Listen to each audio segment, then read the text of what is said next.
Hello, Burikhali কেম ইনস্টিটিউশনের পক্ষ থেকে সমস্ত আমি গার্গী ম্যাম সমস্ত ছাত্রছাত্রীদের জানাই তোমরা বাড়িতে থাকো, ভালো থাকো, সুস্থ থাকো। তো যেহেতু এখন চারপাশের অবস্থাটা একটু অন্য রকম, আমরা কেউ স্কুলে যেতে পারছি না, বাইরে বেরোতে পারছি না, সবাই আমরা গৃহবন্দী। কিন্তু তা সত্ত্বেও সব কিছু তো থেমে থাকেনি, তাই পড়াশোনাটাও আমাদের খুব প্রয়োজন। এবং যেহেতু সরকারি নির্দেশিকা অনুসারে এখন আমাদের ক্লাস করাটা তোমাদের সঙ্গে ফোনের মাধ্যমেই হবে। তাই ক্লাস 9-এর যে সমস্ত স্টুডেন্ট রয়েছে তাদের কাছে আমি তোমাদেরকে নতুন একটা যে তোমাদের গদ্য যে পরবর্তী দামের যে পরবর্তী বিষয় ছিল নব নব সৃষ্টি, এই প্রবন্ধটার কিছুটা অংশ বা পুরোটা অংশ আজকে আমি তোমাদেরকে বুঝিয়ে দেব। তো নবনব সৃষ্টি জিনিসটা কি না, নবনব সৃষ্টি হচ্ছে যার লেখা সে সৈয়দ মুস্তাফা আলীর। তার আগে আমরা তার সম্পর্কে একটু কিছু জেনে নিই। সেটা কীরকম না, সৈয়দ মুস্তাফা আলীর জন্ম হচ্ছে 1904 সালের বা খ্রিস্টাব্দের 13ই সেপ্টেম্বর অবিভক্ত বাংলাদেশের আসামের করিমগঞ্জে, এবং তার মৃত্যু হচ্ছে 1974 খ্রিস্টাব্দের 11ই ফেব্রুয়ারি। আচ্ছা, এরপরে কথাটা হচ্ছে যে তিনি যখন তার প্রায় 17 বছর বয়স, 1921 সালে তিনি শান্তিনিকেতনে আসেন এবং সেখানে তিনি সংস্কৃত, ইংরাজি ছাড়াও আরবি, গ্রিক, হিব্রু, হিন্দি, গুজরাটি বিভিন্ন ভাষা সম্পর্কে তিনি অধ্যয়ন করেন এবং সেই সমস্ত ভাষাগুলোকে তিনি রপ্ত করেন। সুতরাং একাধারে তিনি যে শুধুমাত্র বাংলা ভাষার উপর তার দখল ছিল তা নয়, বাংলা ভাষা ছাড়াও প্রায় 16খানা ভাষার ওপর তার বেশ ভালো রকম দখল ছিল। এবার যদি আমরা জানি যে হঠাৎ তিনি এতগুলো ভাষা কেন শিখতে গেলেন, কারণ হচ্ছে তার বাবা সরকারি চাকরিজীবী মানুষ ছিল। তো সেই ক্ষেত্রে তার বাবাকে কর্মসূত্রে বিভিন্ন জায়গায় বদলি হয়ে যেতে হতো, সেই জন্য তিনিও তার বাবার সঙ্গে বিভিন্ন জায়গায় যেতেন এবং সেখানে গিয়ে তিনি বিভিন্ন ভাষাভাষীর মানুষের সংস্পর্শে আসেন। সেখান থেকেই তার একটা বিভিন্ন ভাষা সম্পর্কে আগ্রহ জন্মায়, যার জন্য তিনি এতগুলো ভাষা শেখার চেষ্টা করেন এবং তিনি যথেষ্ট তাতে সফলও থাকেন। তৃতীয়ত হচ্ছে তিনি যে সমস্ত প্রবন্ধ বা ছোট গল্প বা রচনা লিখেছিলেন তার মধ্যে উল্লেখযোগ্য কিছু রচনা হচ্ছে টুনি কাহিনী, পঞ্চতন্ত্র, ময়ূরকণ্ঠী, দেশে বিদেশে ইত্যাদি। আজকে আমাদের যেটা পড়ার বিষয়বস্তু সেই নবনব সৃষ্টিটা মামদোর পুনর্জন্ম এই প্রবন্ধ থেকে নেওয়া হয়েছে। এবার তোমাদের একটা কথা মনে হতেই পারে যে হঠাৎ এত কিছু গল্প, ছোট গল্প, কবিতা থাকতে হঠাৎ তিনি একটা প্রবন্ধ কেন লিখতে গেলেন। মূলত এই প্রবন্ধে তিনি অন্যান্য সাহিত্যিকদের, মানে যারা সাহিত্য সৃষ্টি করেন, সাহিত্য লেখেন, তাদেরকে তো আমরা সাহিত্যিক বলে থাকি, সেই সমস্ত সাহিত্যিকদের তিনি একটু সমালোচনা করেছেন। সেটা রবীন্দ্রনাথ থেকে শুরু করে নজরুল ইসলাম, কালীপ্রসন্ন সিংহ, ঈশ্বরচন্দ্র বিদ্যাসাগর, কাউকেই তিনি, এমনকি অতি পণ্ডিত হরপ্রসাদ শাস্ত্রী, তারও তিনি একটু সমালোচনা করেছেন। তো এই সমস্ত ক্ষেত্রে তার সমালোচনাটা করার অর্থটা কি? কারণ তার সাহিত্যিকরা যখন সাহিত্য লেখেন তখন তার মধ্যে দিয়ে নতুন নতুন ভাষা তারা সৃষ্টি করে থাকেন, যেটা আমাদের বিভিন্ন সময়ের মাধ্যমে আমরা গল্পের মাধ্যমে, গদ্যের মাধ্যমে, পদ্যের মাধ্যমে, বিভিন্ন রকম রচনার মাধ্যমে যেটা আমাদের কাছে পৌঁছে যায়। তো এই নবনব সৃষ্টির যেটা মূল বিষয়বস্তু, সেই মূল বিষয়বস্তুটা হচ্ছে যে তিনি বলতে চেয়েছেন যে লেখক সংস্কৃত ভাষাকে আত্মনির্ভরশীল ভাষা বলছেন। প্রথমেই দেখা যায়, যেটা নবনব সৃষ্টি এখন প্রথমেই দেখা যায় যে লেখক সংস্কৃত ভাষাকে বলছেন আত্মনির্ভরশীল ভাষা। হঠাৎ করে তিনি সংস্কৃত ভাষাকে কেন বলছেন?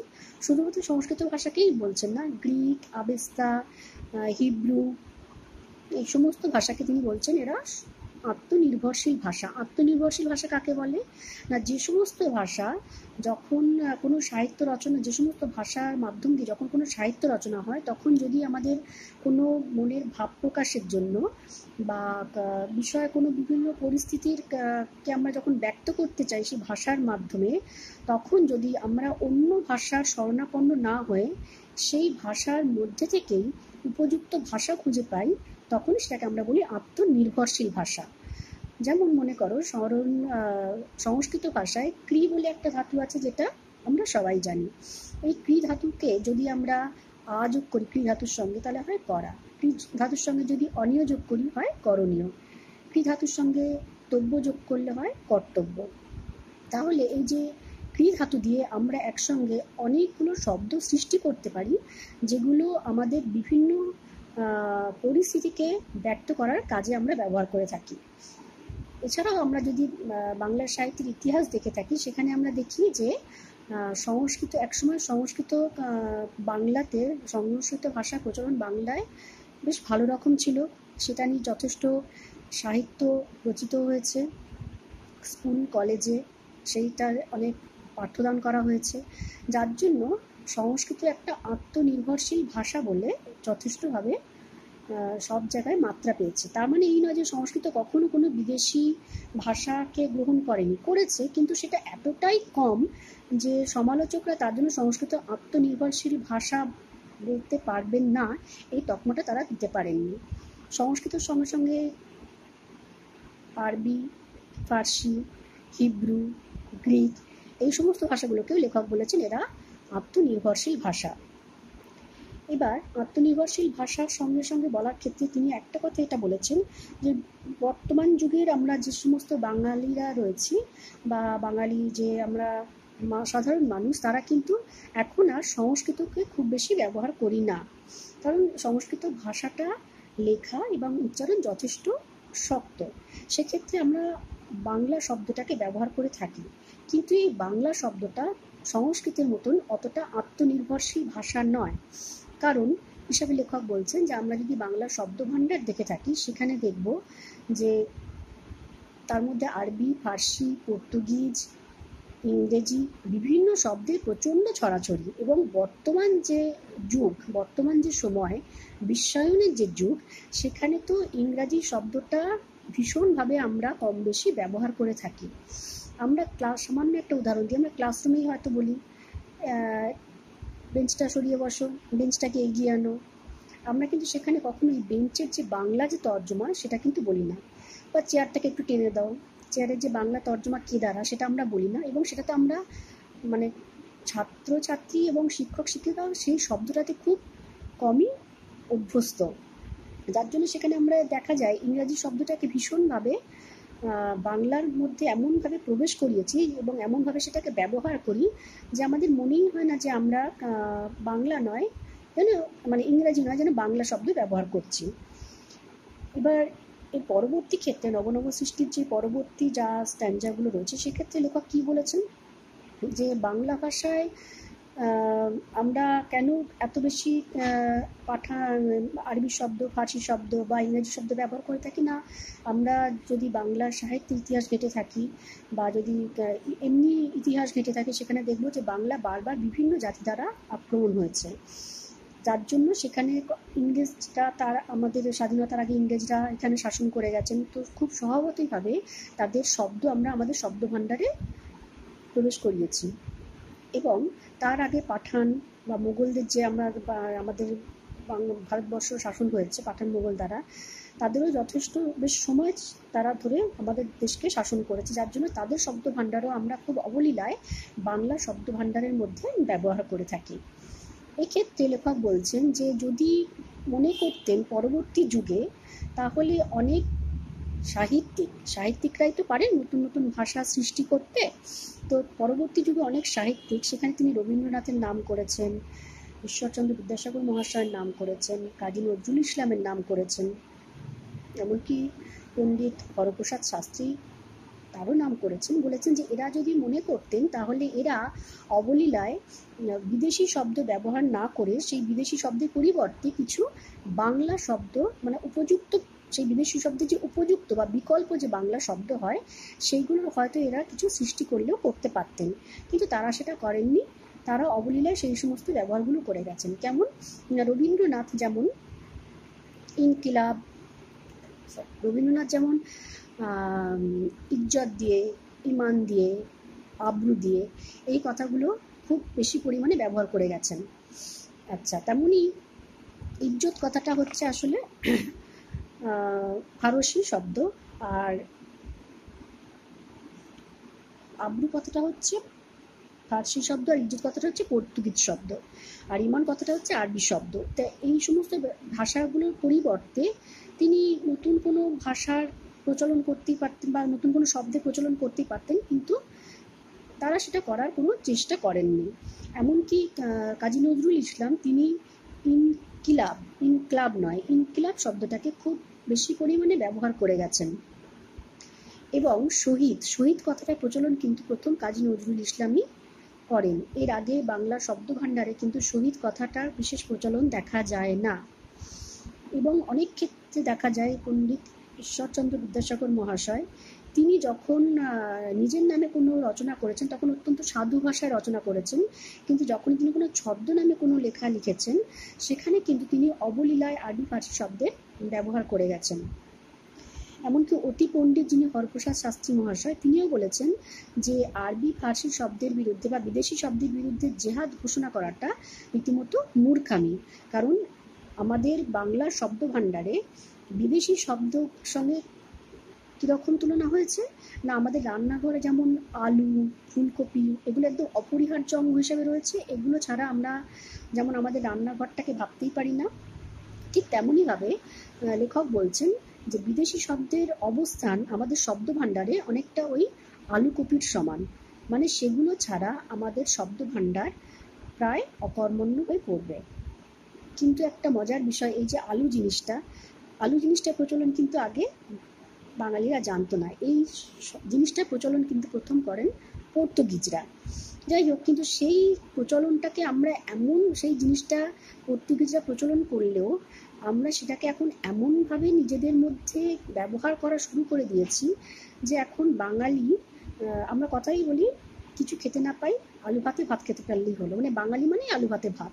সেক্ষেত্রে আমরা কীভাবে বোঝাচ্ছে যে এই জিনিসটা বিদেশি ছিল, কিন্তু বাঙালি সেটাকে এতটাই নিজের মধ্যে রপ্ত করে নিয়েছে যে এখন আর তার গায়ে বিদেশি তকমা দেওয়া যায় না। ঠিক তেমনভাবেই কিছু বিদেশি শব্দ রয়েছে যেগুলোকে আমরা আর বিদেশি বলে ভাবতে পারি না। আরেকটা ব্যাপার কি না, ইংরাজি ভাষা বা বিদেশি ভাষা আমাদের ক্ষেত্রে বাংলায় ব্যবহার হওয়া কতটা যুক্তিযুক্ত সেই বিষয়ে তিনি বলেছেন যে ভেবে দেখার থেকে বড় কথা হচ্ছে সেই ভাষাগুলোর পরিবর্তে আমরা নতুন কোনো ভাষা ব্যবহার করতে পারি কি না। কাজটা যদিও যথেষ্ট কঠিন, কিন্তু একেবারে অসম্ভব বলে কিছু নয়। কারণ হিন্দি যে সাহিত্যিকরা রয়েছেন তারা ইতিমধ্যেই তাদের শব্দভাণ্ডার থেকে বিদেশি শব্দকে সরানোর যথেষ্ট পরিমাণে চেষ্টা করে চলেছেন। সেক্ষেত্রে বাংলা শব্দভাণ্ডার থেকে বিদেশি শব্দ সরানো কিন্তু একেবারেই কঠিন হবে না, কিন্তু সেটা যথেষ্ট সময় সাপেক্ষ ব্যাপার এবং কষ্টসাধ্য ব্যাপার। এরা ছাড়া আর একটা কথা আমরা কি জানছি এই নবনব সৃষ্টি প্রবন্ধের মাধ্যমে, সেখানে লেখক বলতে চেয়েছেন যে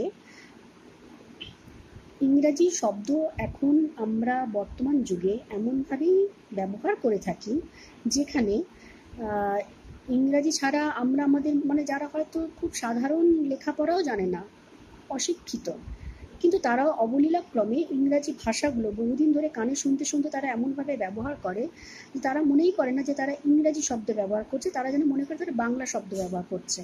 শুধু শিক্ষিত অশিক্ষিত নয়, আমাদের একটা স্কুল, কলেজ, অফিস, কাছারি সমস্ত জায়গায় এটা আমাদের একটা ভাব প্রকাশের মাধ্যম হয়ে একটা ভীষণ বড় রকম একটা জায়গা নিয়ে নিয়েছে ইংরাজিটা।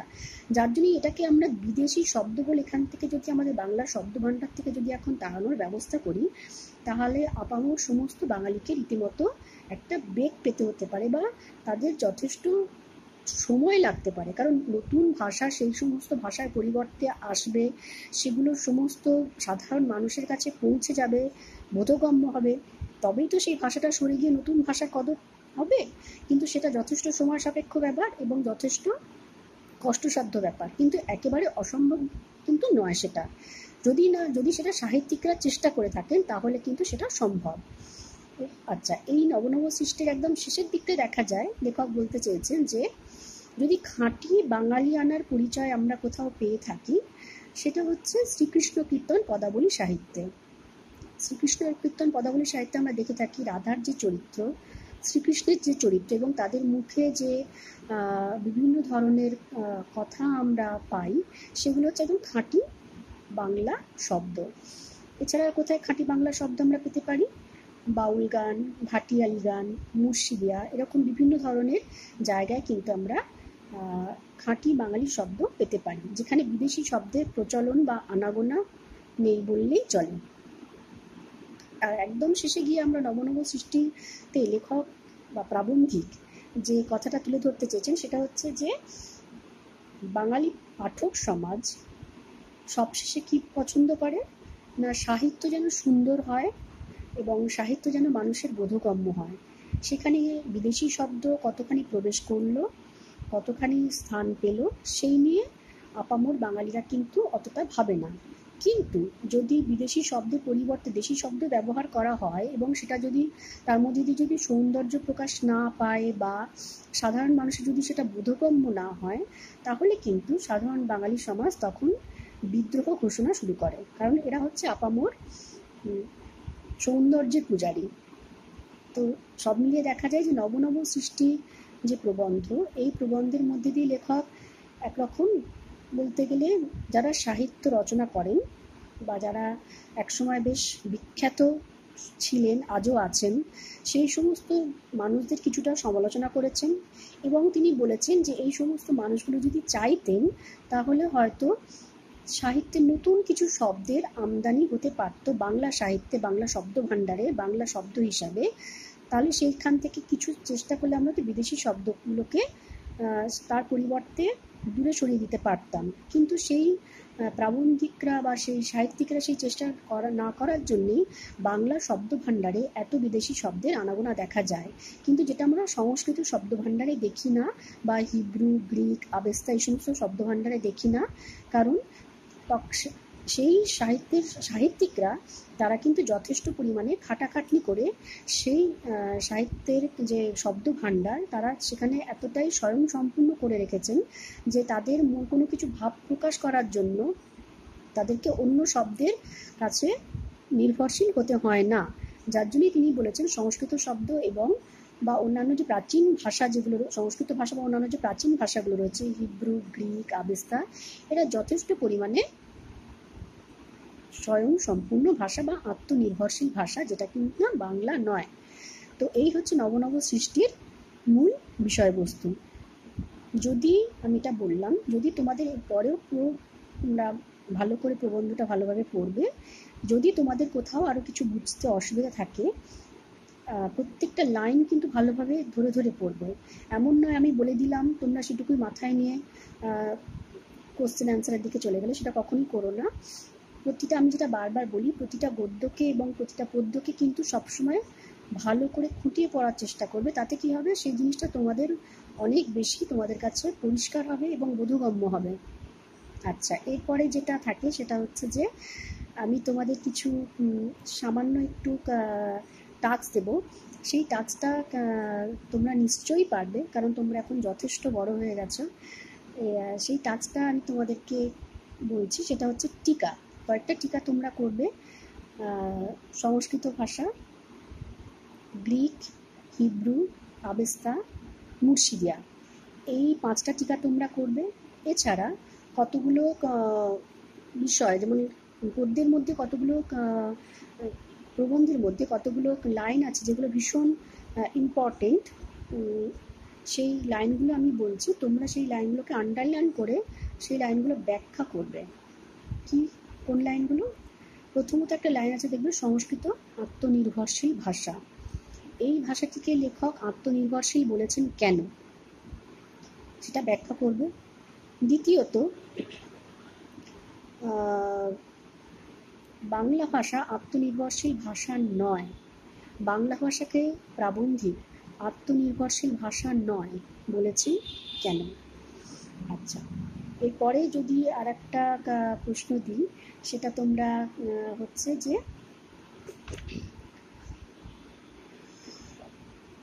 হিব্রু, গ্রিক, আবেস্তা এই সমস্ত ভাষা কি আত্মনির্ভরশীল ভাষা? তোমার সপক্ষে যুক্তি দাও। আপাতত এই 5টা টিকা আর 3টে প্রশ্ন, এই 3টে প্রশ্নের তোমরা লিখে আমাকে গ্রুপেও পাঠাতে পারো, অথবা আমার যে পার্সোনাল হোয়াটসঅ্যাপ রয়েছে সেখানেও তোমরা পাঠাতে পারো। কিন্তু অবশ্যই অবশ্যই তোমরা লিখবে বা চেষ্টা করবে, কারণ এখন সবাই আমরা বাড়িতে আছি, অফুরন্ত সময়, আর তার মধ্যে পড়াশোনাটা কিন্তু করতে হবে। কারণ কখন স্কুল খুলে কখন হঠাৎ করে পরীক্ষার রুটিন দিয়ে দেবে, কী হবে সেটা তো আমরা কেউ জানি না। তাই পড়াশোনাটা কিন্তু রেগুলার বেসিসে করতে হবে। আর এরপরে আবার যদি কারোর অসুবিধা থাকে পুরো প্রবন্ধটা করে যে কোনো লাইন বুঝতে পারছো না বা কোনো স্ট্যান্ডা বুঝতে পারছো না, তাহলে অবশ্যই আমাকে বলবে। আমি কিন্তু আবার আমার সাধ্যমতো তোমাদেরকে বুঝিয়ে দেওয়ার চেষ্টা করবো।